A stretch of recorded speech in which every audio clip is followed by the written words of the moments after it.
Hello, and welcome to topic 2, where we'll be going over confidence tricks and how to avoid getting scammed out of your cryptocurrency. As always, this is not financial advice, and be sure to do your own research. Now, the easiest way to lose your crypto is human error. Thousands of people have sadly lost their livelihood to crypto scams. And this is half the reason I've seen all the media stories. I just simply didn't want to get into the space sooner because there are a lot of scams and no one can actually do anything about it. Or so I thought. It's getting slightly better, but of course, you've always got to be on guard yourself. You've got to just sort of take measures to protect yourself, which we'll be going over in this particular video. And I'm going to show you some examples of some scams. Hopefully, this will help you learn to train your brain to think like an attacker who is after your funds. First, before we get started, let's talk about some general tips and tricks. I want to highlight this one here, modifying your clipboard. You might think that's a bit odd, that someone might go out of your way to modify your clipboard, but because your address is extremely long, your wallet address is extremely long, it's filled with lots of lowercase, uppercase letters, numbers. It might be just a pain or a chore to read them all, and you slip up one time when you're going through and just checking all of the characters on that wallet. That might be the time that you get you. It's very important that you are aware of this one in particular. The other ones are also important, especially if anyone tries to contact you over direct message, you should try and figure out if they're legitimate through other means, not by directly talking to them or challenging what they have to say for themselves, but by looking for maybe their social media accounts online through Scam Watch or other various websites that monitor for scam activity. And of course, I've underlined this and bolded it because if you remember from your last video, I tried to stress this, and I will stress it again here. Never share your private keys slash, otherwise known as your seed phrase, with anyone ever. Otherwise, they will have access to your cryptocurrency too and be able to transfer it out of your wallet. However, if you do get scammed, it is a good idea to contact law enforcement and the relevant scam monitoring bodies of your country. If you're not happy with the results, you could always engage with a private firm, but that costs extra money. It might not be worth the hassle. But if you are going to pursue anything to try and chase up these funds and get them back, you need to know the following information. You've got to get a record of the transaction IDs, details about where you sent the crypto and who you believed you were sending it to, and any information about the scam itself and the scammers involved. So just screenshot, screenshot, screenshot. I've attached a reference to a little bit more of a detailed explanation. It was from one of the private firms that you could possibly engage with. I've never used them myself, but it's an interesting read. I found it an interesting read. Perhaps you might as well. Now let's get on with these scams, shall we? First up, I would like to show off Chris Hemsworth, who seems to be making about $2,500 a day. Of course, that's not really Chris Hemsworth. Lots of people on social media will try and convince you to part with your money by using famous celebrities or brands. And you can usually spot these because they offer a ridiculous return on asset. But that's more commonly referred to in the crypto space as annual percentage returns or annual percentage per year. But there's these lovely things called giveaways. And I've shown a tweet from here, this particular person, of a particular Twitter scam where they try and give you ETH in a giveaway, but in order to do that, you've got to verify your address. So make sure you send us your ETH first before we send you the ETH that's part of this ETH giveaway. This is a very, very common scam. In fact, I thought I would have to dig very hard for this, but it turns out if you just go on YouTube and you keep an open mind and you're possibly looking at a couple of cryptocurrency videos here and there, eventually on the recommendation section on the front page, you will find, without fail, somebody with a similar get up to this. And what they've done, of course, is they've ripped a video on demand from a long form podcast where they've got a film set up, and they're having a chat, and they'll loop that, and they'll surround it with all their scam material. As you can see, it's a double your money scam. If you send in 0.5 ETH, you'll get 1 ETH back. And if you send in 3 ETH, you'll get 6 ETH back, and so on and so forth. You've got to obviously click on a third-party link. You do so, and then you go to their website, you connect your wallet up, or you send the money to whatever address they've stated, and then you automatically wave goodbye to those funds because you're probably never going to get them back. So it's just something to watch out for. Another problem is that some exchanges out there are fake. Now, usually these exchanges will make themselves known by either you seeing an online advertisement, or you get an unsolicited phone call from someone saying, "Oh, would you like to be signed up to our trading platform?" Now, anybody, of course, that you send to a platform such as this is probably gone for good, and you're never going to see it ever again. So the easiest way to counter one of these scams is always, challenge, require more information, you know, ask them for their licenses. So in Australia, for example, you can ask them for their Australian Financial Services license or their Australian credit license that they should have gotten from ASIC. Or, you could hang up and do your own research and determine what's going on. Now, in this particular case, this is a particular fake exchange that I found in the news called SockCM. As you can see, it was given false positive reviews, which sort of to build up the trust of it being a legitimate platform. And in fact, it has all the hallmarks of a digital currency exchange. You can see not only has it got a trading platform, but it's got a little education center where it has articles where you can learn about cryptocurrency, blockchain, tokens, the works. You have access to different account times, just some general info. But it's all fake. It was all fake, and of course, again, any money you transfer to one of these platforms is probably gone for good.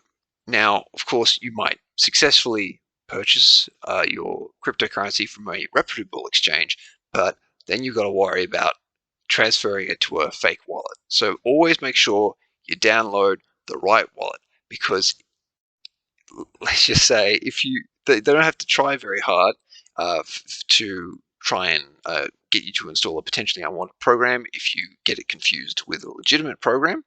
And this is especially a danger if you are coming back from a cold wallet and you need to enter in your seed phrase, because, like I said before, you should never share your seed phrase with anyone. There is an exception to that. Is when you are trying to reactivate your wallet and you need to enter it in. However, you've got to make sure that you don't put it into an imitation program, because they'll just take that and run with it, and then they'll drain your account. Now, in this particular case, MetaMask, this one's the real one on the right here. Now they have verification ticks against their name, but for a time they were dealing with a rampant amount of fake wallets, and this is one such fake wallet. As you can see, there is a couple of differences in the UI between the two, but people could possibly fall for this if they're not careful. So just, again, be on your guard. I should mention, though, before we continue, is that this particular incident happened in 2019. It's a little better now, but that doesn't mean you shouldn't be not aware of it. Now, let's talk about pig butchering scams. Pig butchering is a translated Chinese term from Sha Zhu Pan, which is fattening an animal up for slaughter. So it's usually a romance ploy, apparently targeting single educated women. The scammers, of course, develop trust over a long period of time and then just start dropping the fact that they're using a cryptocurrency platform to trade. Now, of course, once they've brought it up, they don't exactly coerce the other individual on the other end of the line. Eventually, they just decide, hey, they're making good gains. I might want to make good gains as well. I will sign up. And that's when they're done in. Now, of course, this image here from someone who encountered one of these is not the only version of this scam. It's very sophisticated. There was a story here, which I read, which was particularly heartbreaking, where a single educated woman in the finance industry who knew how to trade derivatives, long, short, uh, stocks and all that, was told that she could do the same with Bitcoin on this particular platform. She thought it was legit because of her prior financial knowledge experience. Then the money vanished through fees and taxes. And then there were withdrawal issues when she started to notice that something was wrong. But reassurances were given that there were just problems with the payment provider and definitely not because the money wasn't there anymore. So be on guard for that. Now we're going to talk about phishing. Now, when you inevitably use social media to follow along with developments for any decentralized finance projects that you want to be a part of, you'll eventually run into people trying to force you to click on phishing links. So when clicking on links, for example, on email, or in this case, in this particular example, through a direct message on Discord, always hover over the links and always just sort of retool your thinking and understand is there any associated time pressure.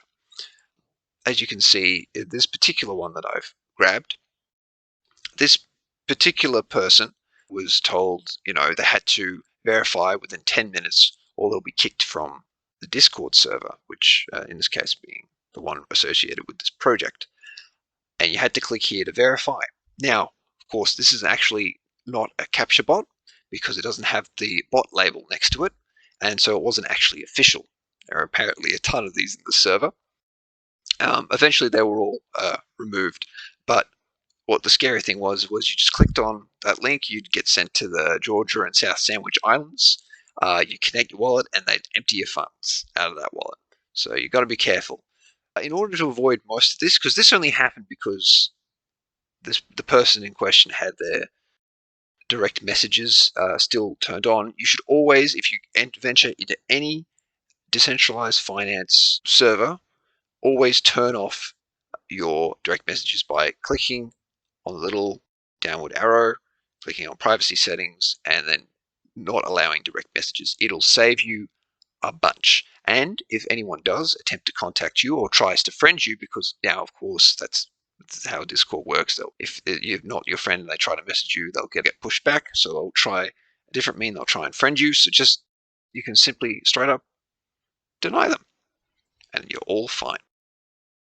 I have put in the DeFi directory for DeFi Llama. This is a little resource you might want to consider using, which will allow you to just, instead of having to bookmark every single project that you come across in the DeFi space, you just save this one and it will give you a directory list. Now, of course, that gives you a single point of failure. That's just aside. So if that just say happens to get taken over or stops working, then there might be an issue. So it might be good to just go there and save a couple of them and then continue on with your day. Here's some other phishing examples.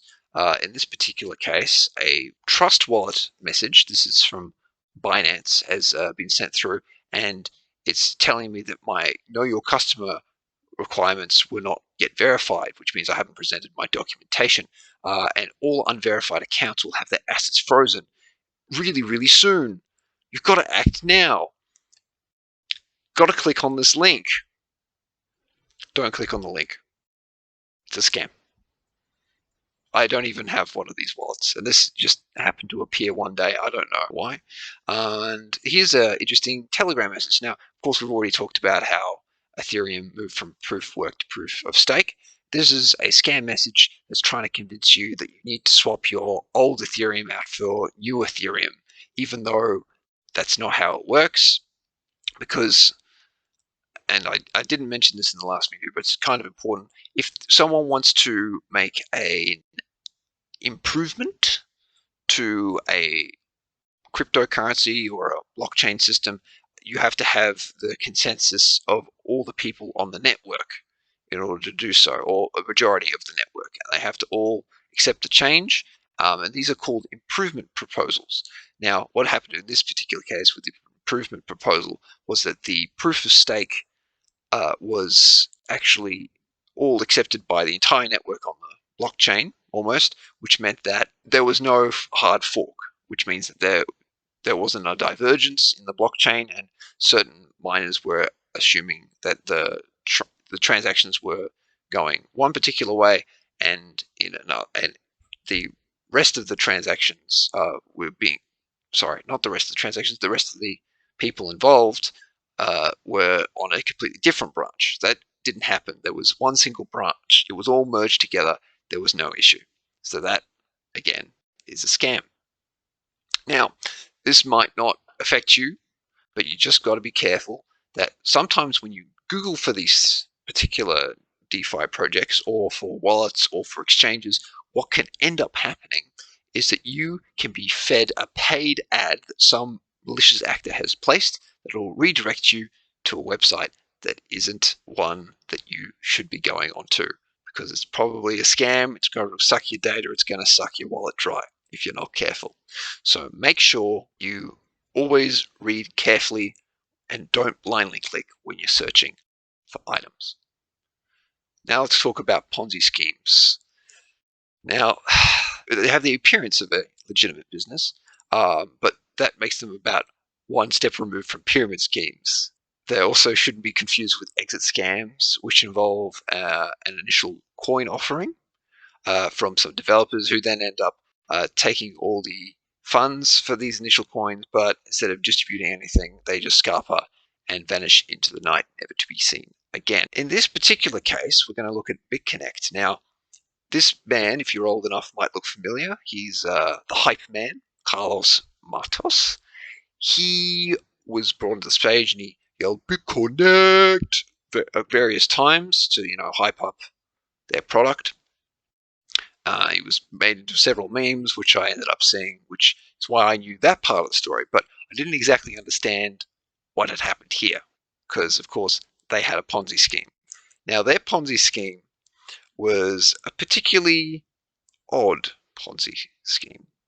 It was a proof of stake token, which, if you locked up, it promised the returns through them using volatility software trading bots to grow their Bitcoin investment that they were able to somehow get from your money that you'd put into these staked tokens.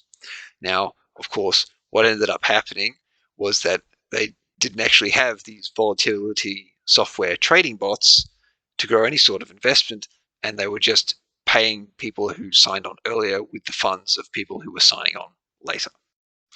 Yes, that's not the only Ponzi scheme that's happened in recent times. More recently, I discovered that there were two separate Ponzi schemes that revolved around cloud mining, quote unquote, and not software trading bots. But of course, it was all mining in the cloud when, of course, there was no mining to be found anywhere.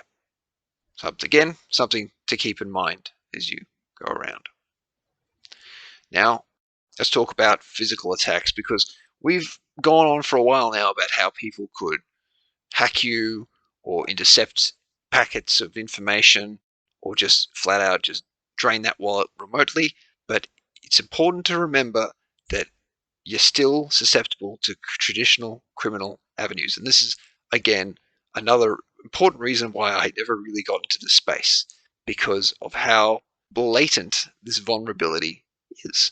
I remember reading when Bitcoin first hit $1,000, all these horror stories that were coming out about people getting their Bitcoin robbed off them by others. And this still happens to this day. I've got some recent examples that I've linked in the description. where people have just gone and robbed people of their cryptocurrency holdings. In order to combat this, you should think about, if you do have large holdings, not telling anyone. So that way it doesn't get let out loose into the wild, and the wrong person hears about it that really shouldn't have. Don't advertise to anyone. Don't flaunt the wealth that you might have around. Don't try and buy any merch that might. I mean, a little bit of a merch is presumably okay, but don't go overboard. Don't flaunt around and say how proud you are, showing it to the world with the recognizable cryptocurrency logos and sayings, unless it's online. Of course, that's a whole different avenue. And be sure to update your home security, because you can never be not on the safe side. But there you go. There's some possible scams that you may encounter. Now, I don't want this to be a static video that gets washed away by the sands of time, so feel free to comment below with any scams that you've suffered from or have unfortunately experienced. Of course, again, be careful, because there may be bots in the comment section linking to places, or multiple bots participating in an artificial discussion. So just keep an eye out for that, and stay safe. But yeah, I'll see you in the next video.